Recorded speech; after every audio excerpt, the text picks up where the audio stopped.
Panorama Laboral MX presenta Criterios que cambian el juego, con Osiel Guerrero. ¿Qué tal? Sean bienvenidos a un episodio más de Criterios que cambian el juego, una edición de Panorama Laboral MX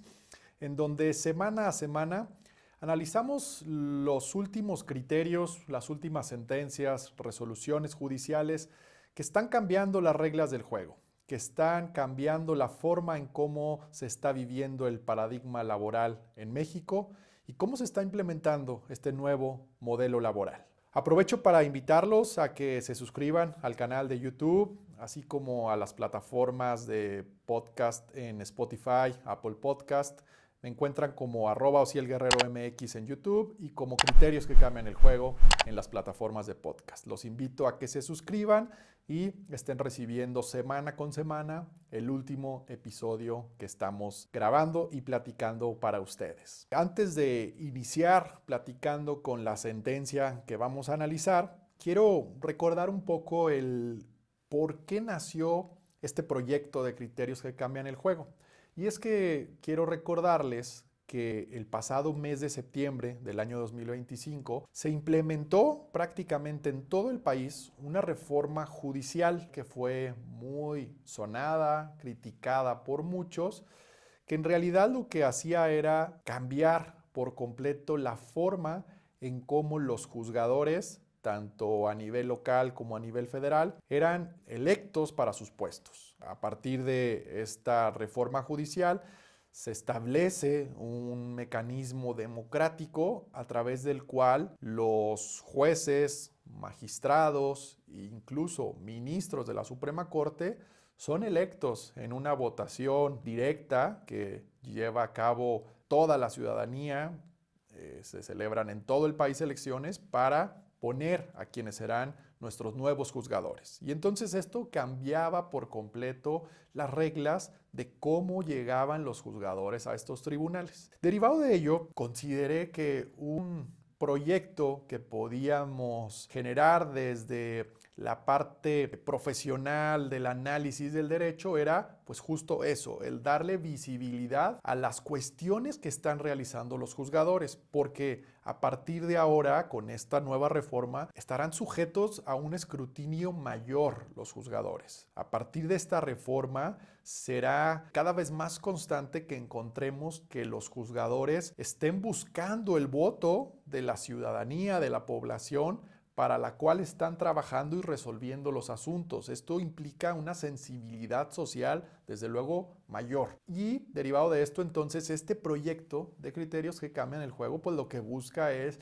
precisamente visibilizar estas resoluciones y aplaudir las que están bien y desde luego criticar las que están mal. Y esto ha sido parte de la actividad que hemos venido realizando en este espacio. Hemos venido reconociendo aquellas sentencias y en particular a aquellos principalmente magistrados de tribunales colegiados de circuitos que generan sentencias relevantes, con criterios desarrollados de una buena manera, con buena estructura. Y esto es lo que quiero reiterar y que seguiremos haciendo en este espacio. Darle visibilidad a estas resoluciones que consideremos que son dictadas con argumentos sólidos y que ayudan a construir un mejor orden jurídico en nuestro país y señalar también aquellas que no. Desde luego que la línea editorial que manejamos en este espacio no es para nada oculta ni pretende ser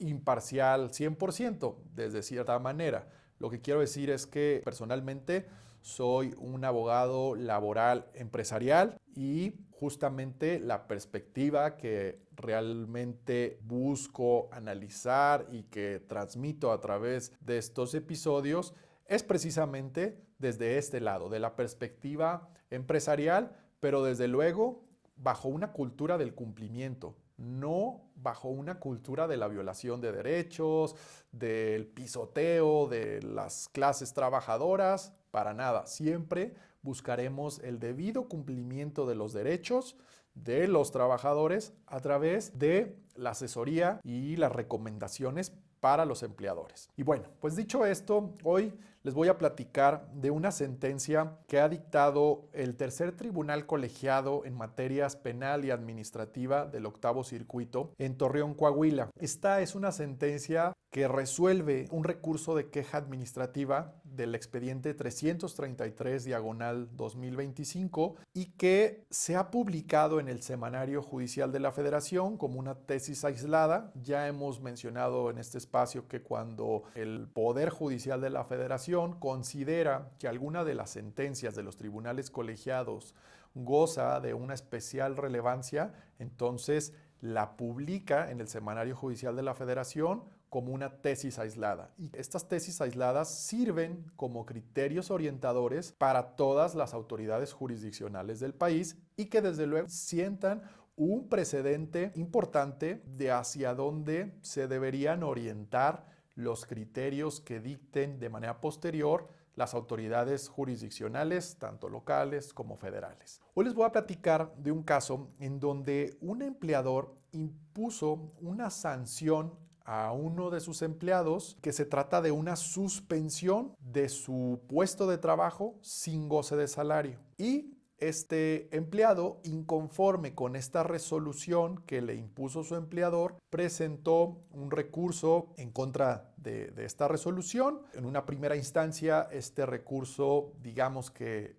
no le favorece el resultado, lo pierde, después presenta un amparo en contra de esta resolución y solicita la suspensión de esta resolución, señalando que se le debería de regresar a su puesto o en particular que se le debería de pagar determinada parte al menos del salario durante el tiempo que estaría suspendido de su relación de trabajo. Y bueno, pues este tribunal colegiado lo que resuelve es que sí tiene derecho a ciertas prerrogativas este empleado.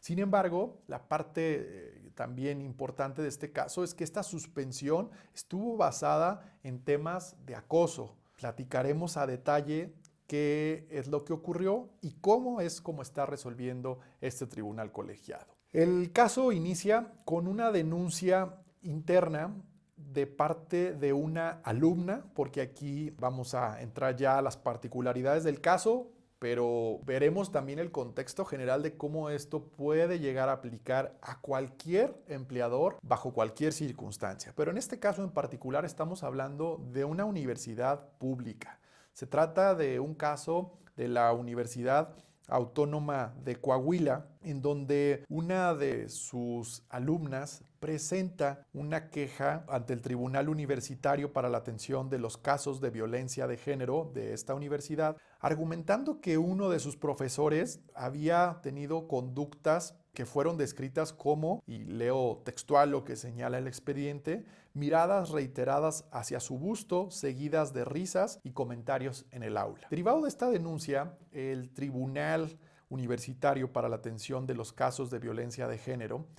determina que efectivamente el profesor incurrió en estas conductas que, pues ya decíamos, pueden ser consideradas como acoso, ofensas, etcétera, en contra de esta alumna, y entonces le impone una sanción basada en su reglamentación interna. La sanción que le impone la universidad a este profesor es una suspensión de 2 semestres sin goce de salario. Es decir, lo que le dice la universidad a este profesor es que se ha analizado el caso que ha presentado una de sus alumnas por temas de acoso y que se ha resuelto que efectivamente el profesor ha incurrido en este tipo de conductas y entonces durante los siguientes 2 semestres escolares no será posible que pueda dar cátedra y que por esta situación se le suspenderá su salario durante los siguientes 2 semestres. El profesor, inconforme con esta resolución, lo que hace es que presenta un amparo indirecto ante un juzgado de distrito, que es la autoridad responsable en este caso, es el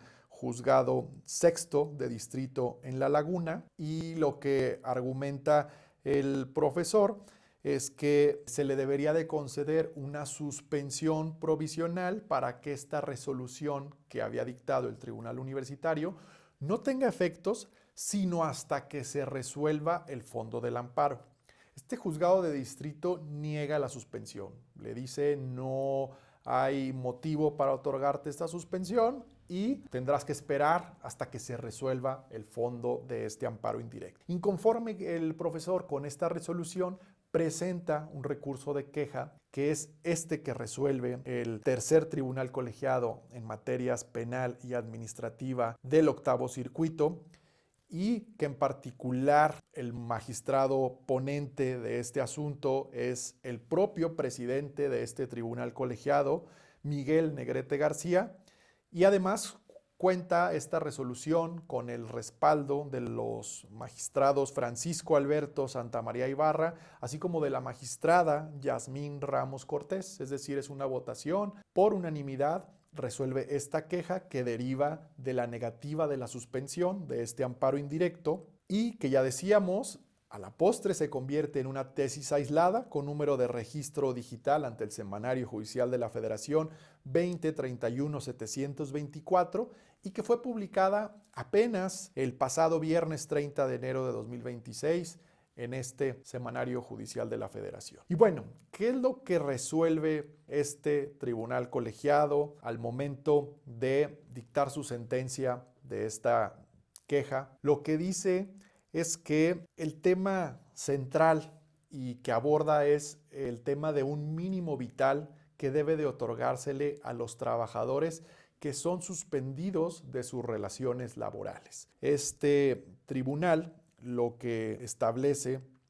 es que la dignidad humana debe ser el eje central del análisis de cualquier caso. En este caso en particular, habla que de la dignidad humana que tiene el trabajador, el maestro que cometió estos actos de acoso en contra de su alumna, se desprende el derecho al mínimo vital y establece que este derecho del mínimo vital no depende del título de vínculo jurídico, que puede ser, ya decía, laboral, administrativo o civil. Y por esto es la alarma o el mensaje que quiero compartir hoy con todos los empleadores diciendo esto te puede ocurrir a ti como empleador a pesar de que no seas una universidad pública como en este caso en particular. Este tribunal aborda además la naturaleza de la sanción distinguiendo entre la suspensión y la terminación. ¿Qué quiere decir esto? El tribunal colegiado, cuando realiza este análisis, y bueno, ya decíamos, lo basa en el argumento de la dignidad humana, habla de que la dignidad humana es un concepto que se forja después de la Segunda Guerra Mundial y que derivado de ello entonces viene el derecho al mínimo vital y distingue en particular la sanción que se le impone a este trabajador diciendo es que se le impuso una sanción de suspensión, no de terminación. La sanción impuesta es temporal y esta no extingue la relación de trabajo. Y entonces, como no extingue la relación de trabajo, señala el tribunal que el ingreso del trabajador no puede desaparecer por completo sin control constitucional. Señala también que la suspensión puede otorgarse con efectos restitutorios. Esto, bueno, es algo que ya sabemos. Hay situaciones en las cuales existe una violación por parte de una autoridad y que se considera un acto reclamado por parte de cualquier ciudadano y que puede reclamar los efectos restitutorios o la restitución de los efectos cuando una autoridad comete en perjuicio de un gobernado un acto reclamado y que entonces se busca a través del amparo que se restituyan los derechos que han sido afectados por el ciudadano. Argumenta que este es uno de estos casos y que al momento de verificar el orden público y el interés social, que son los requisitos para que se pueda otorgar la suspensión, señala que el garantizar un ingreso mínimo al empleado no revictimiza, no lo reincorpora en sus labores, no invalida la sanción de la suspensión temporal de 2 semestres y no afecta a la colectividad. Esto es el dicho de este tribunal colegiado de circuito. En mi opinión, me parece que hay omisiones importantes de este tribunal colegiado de circuito o de este magistrado ponente que presenta este proyecto y que posteriormente es aprobado por unanimidad por los magistrados que integran este tribunal colegiado. El primero de ellos es el juzgar con perspectiva de género. Me parece que precisamente este tribunal colegiado, al dictar esta sentencia, se aparta por completo de los argumentos que debió desarrollar respecto a la sentencia, que debía de estar basada también en argumentos de perspectiva de género. Recordemos que sí hay una persona afectada dentro de los actos que ha cometido este trabajador, y es la alumna que presentó su denuncia por acoso, por burlas, por todos estos actos que cometía este profesor. Y a mi juicio considero que sentencias como esta, en las cuales se apartan por completo de esta perspectiva de género, pues sí revictimizan a la persona afectada y además generan un estímulo a la no denuncia, porque me parece que esto lo que hace, y aquí entro al fondo de qué fue lo que resuelve este tribunal colegiado, que es el establecer que sí debe de otorgársele un mínimo vital al empleado, y bueno, lo explica aquí como que este mínimo vital debe ser de al menos el 30% del salario que regularmente viene percibiendo el trabajador.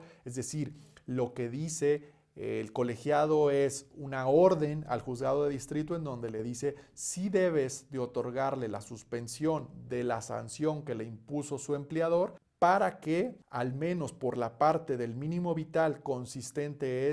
en el 30% de su salario, se le pague durante el tiempo de la suspensión. Entonces, ¿qué estamos viendo en conclusión aquí? Un caso en donde un empleado de una empresa comete una falta grave, una falta de acoso, es sancionado internamente por la regulación que tiene el empleador, y posteriormente viene este tribunal colegiado a decir esta sanción de la suspensión sin goce de sueldo no puede ser plena. Tiene que estar matizada y tienes que garantizarle el mínimo vital de al menos el 30% de su salario durante el tiempo que dure esta suspensión. Argumenta este tribunal colegiado que el empleador podrá, después de que concluya esta sanción y regrese el empleado a sus actividades, recuperar este mínimo vital. Dice que podría considerarse como un pago por adelantado y entonces el empleador podría recuperarlo. Yo lo que cuestionaría en casos como este es que probablemente el empleado tome una decisión de ya no regresar a trabajar. ¿Y qué pasaría entonces con el empleador? Habría ya perdido una parte importante de su patrimonio a través del pago del 30% del salario durante estos 2 semestres a este empleado que en realidad fue sancionado por los actos que cometió. Me parece que esto además sería un estímulo para que el empleador o los empleadores de manera general, en situaciones como esta de la que estamos hablando hoy en día, opten por tomar una decisión respecto a la rescisión de la relación de trabajo en lugar de una suspensión, porque aquí ya estamos viendo que la suspensión será onerosa para el empleador, tendrá que pagarle este 30% durante todos estos meses y, señala el tribunal colegiado, podrá recuperarlo al momento en que regrese el trabajador. Insisto, yo considero que el tribunal se aparta de juzgar con perspectiva de género, no protege de manera apropiada el patrimonio del empleador, quien se verá afectado por esta resolución y que muy probablemente nunca más recuperará esta cantidad que pagará al empleado durante el tiempo que dura la suspensión. Con esto creo que se deja ver que esta sentencia, y que como ya decíamos se convierte en una tesis aislada, pone en riesgo este tipo de sanciones que impongan los empleadores. En particular, quiero recordar que la Ley Federal del Trabajo da el derecho a todos los empleadores del país a sancionar a los empleados que cometen faltas disciplinarias con una suspensión de hasta 8 días sin goce de salario. Este caso en particular, recordemos que se trata de una universidad pública y que como tal tiene cierta regulación diversa a la de la Ley Federal del Trabajo, y por eso la sanción no fue de estos días que establece la Ley Federal del Trabajo, sino se van hasta un periodo de 2 semestres por el tribunal interno que tiene la universidad y por esta regulación interna. Pero insisto, lo que quiero traer el día de hoy es que casos como este, entonces podríamos ver que estas sanciones que se apliquen a los empleados que cometan faltas disciplinarias previstas en los reglamentos interiores de trabajo pueden ser sujetas de suspensión o de resoluciones por parte de las autoridades jurisdiccionales que establezcan que esta suspensión sin goce de salario no puede ser completa, no puede ser al 100%, sino que debiera ser por cierto porcentaje nada más, como ha ocurrido en este caso. Así que bueno, pues las recomendaciones que yo haría para los empleadores es, desde luego, primeramente, tener un reglamento interior de trabajo, porque al momento de querer imponer una sanción disciplinaria consistente, ya sea en una amonestación, en una suspensión o en su caso en una rescisión de la relación de trabajo, siempre es importante que actuemos basados en la regulación interna que tengamos de nuestra empresa y que como tal es un reglamento interior de trabajo. Entonces, invitar a todas las empresas, a los empleadores, a que tengan sus reglamentos de trabajo debidamente actualizados y depositados ante el Centro Federal de Conciliación y Registro Laboral.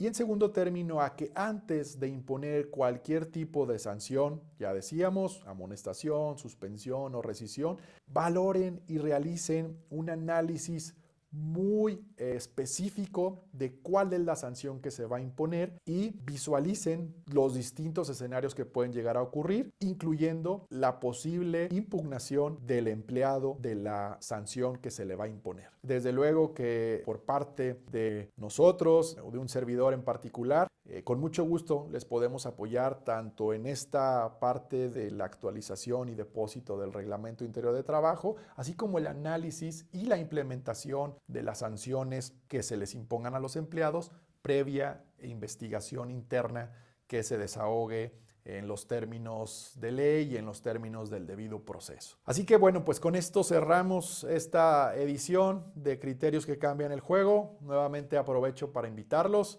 a que se suscriban al canal de YouTube, así como a las plataformas de podcast, y que cualquier duda, comentario, solicitud de apoyo, no duden en escribirme a mi correo personal ociel.guerrero@vegaguerrero.com. Muchas gracias por sintonizarnos y nos vemos en la próxima.